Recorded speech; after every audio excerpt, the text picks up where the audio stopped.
Liekje en Tracy en wij zijn van Eetcafé de Zaak in Almere. En wij gaan ons favoriete shotje maken uit de Shotbijbel. En het is gedaan Three Little Birds.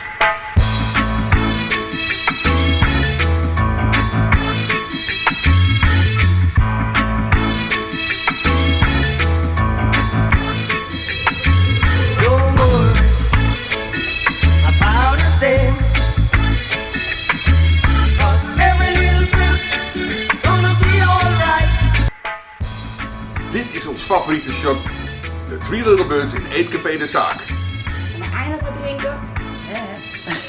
Ik zeg, proost!